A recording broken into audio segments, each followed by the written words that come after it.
George Leonard, in his book Mastery, talks about enjoying the plateau. Enjoying the plateau. Now, this is an important point because so often we find ourselves racing to get ahead, thinking about our next achievement so much that we can't appreciate the time in between. Happiness is here and now. Happiness isn't the end result. Happiness is part of the journey. There's an old saying that goes like this: the road to heaven is heaven. The happiness that you're searching for in the future must be found today. The success you're after in the future will only be found by working on it today. Success is the balance between the need for active achievement and the satisfaction in taking the time to acknowledge what you've already achieved. Take time to reflect while you're enjoying the plateau. And while you're reflecting back on your past accomplishments, think about something else. Think about the potential within you that's still untapped. Consider these two questions during your time of reflection. Number one, what could I have achieved in the past had I been more diligent? Could I have been more disciplined, worked smarter instead of harder, said no more often to social functions, to community commitments? What could I have achieved in the past had I tried a little differently? Only you can answer this question. It's very personal. While you're reflecting and enjoying your plateau, all I'm asking is that you dig a little deeper and see if you can't be a bit more effective next time. Work a little smarter instead of a little harder. So that's question number one. What could I have achieved in the past if I tried a little more diligently? Now here's number two. How can I achieve more in the future? Well, if you take some quality time to thoughtfully answer question number one, you'll probably have a clue as to what's needed in the future. Do you need to work more diligently? Do you need to be more disciplined? Do you need to work smarter instead of harder? Do you need to say no more often? Do you need to manage your time better? That's one of the keys to reflection. You can put down on paper what worked for you in the past and figure out ways to translate this information into the future. You can design your better future if you can learn from your past. You can face your future with more excitement, more anticipation, when you design a future worth getting excited about. You can see your future and have it pull you, but don't forget to appreciate yourself for what you have done so far, for what you have done today. Know that your appreciation of yourself and your achievements will continue to fuel the fire of ambition.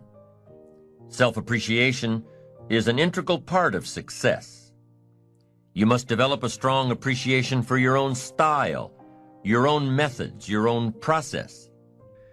Take a self-appreciation inventory. Ask yourself a few questions. Start with number one. What have I achieved in the last 4 days, the last 2 weeks, the last 6 months, the last year, the last 10 years? What have I achieved during these time periods? Write it down. Take a self-appreciation inventory of all you've done and all you've accomplished and all you've become. Take inventory of yourself. Now compare this list to your goals. Have you accomplished all you set out to do in the last 4 days, 2 weeks, 6 months, 1 year, 10 years? Compare your list.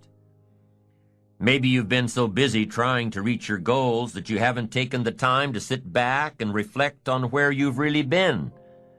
Look back at your list and say, wow, I really have been through a lot. I really have learned a lot. Look what I've done. Look what I've become.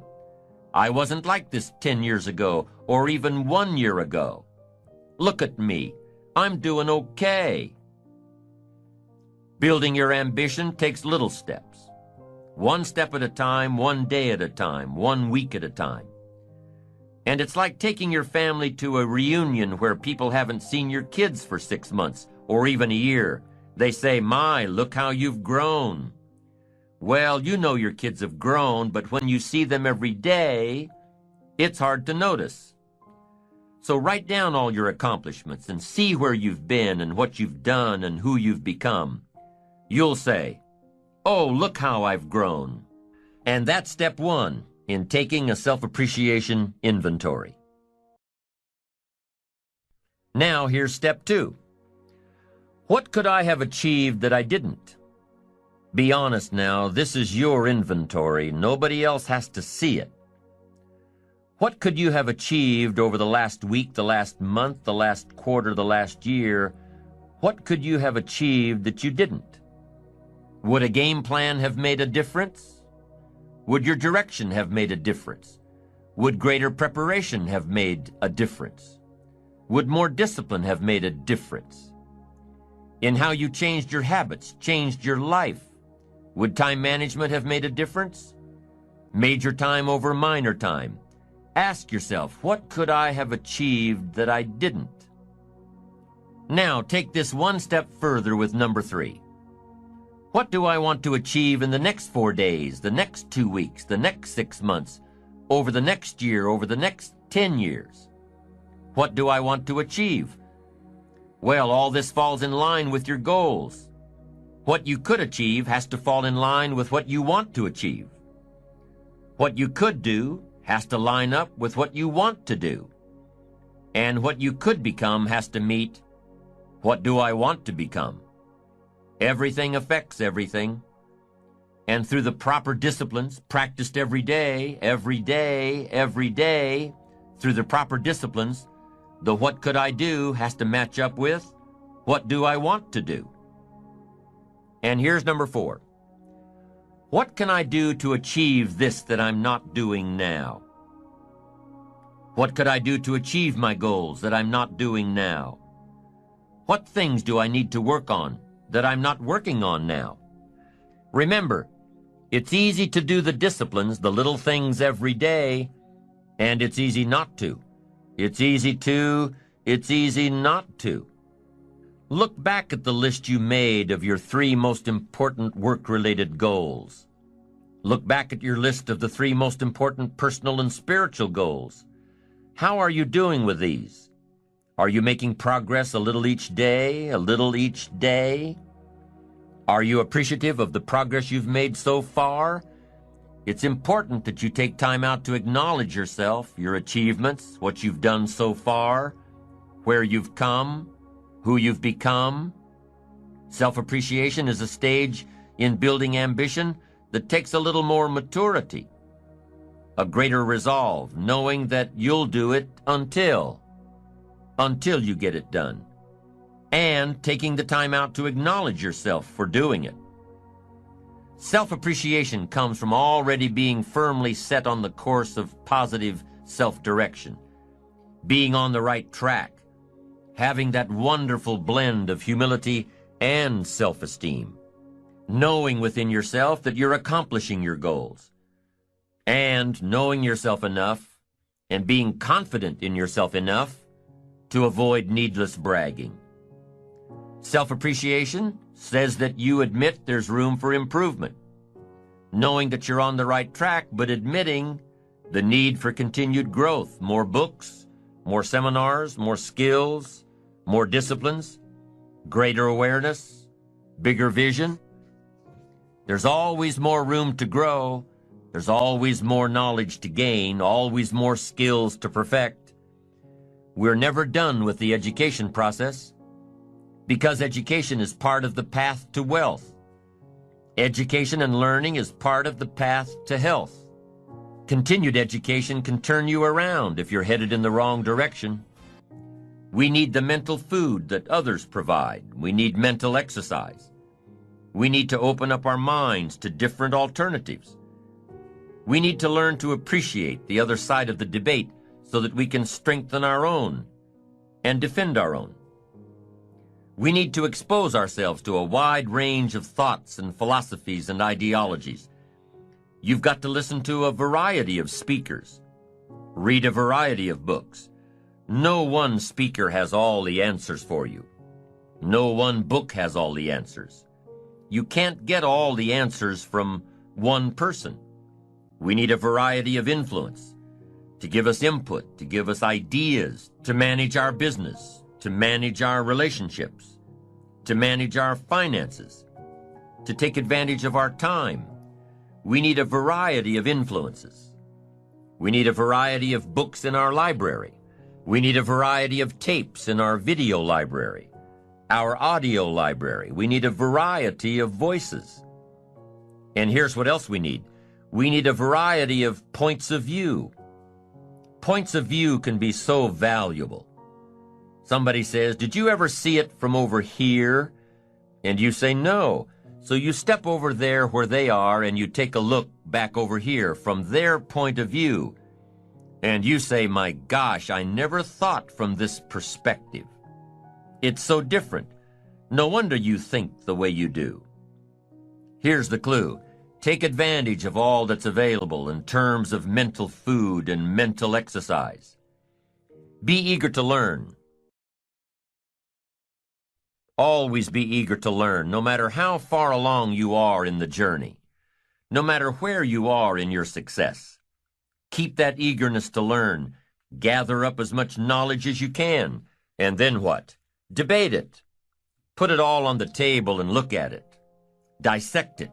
Turn it around and stare at it. Ask questions. Make statements. Don't take it for granted that one person has all the answers you're looking for. Take their knowledge, but don't take it as the only knowledge. Make sure that what you finally do, the model you develop of strong appreciation for your own style and your own methods and your own process for achievement, make sure that what you finally do is a product of your own conclusion.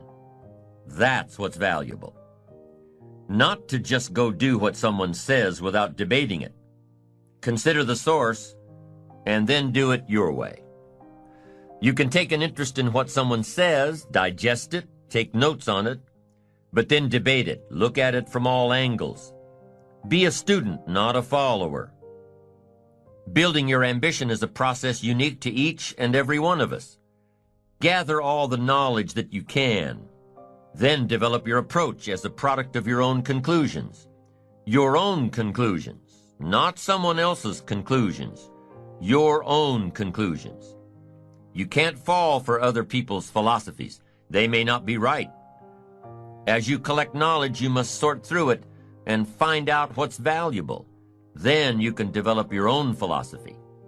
And your own philosophy becomes the most important of your guidance systems, one of your guiding lights.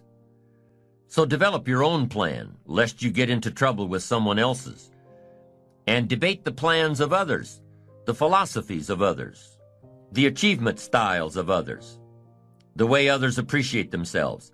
Debate all this. Why? Because it affects everything. The value you place on your plan, the value you place on yourself, the value you place on life in general affects everything around you.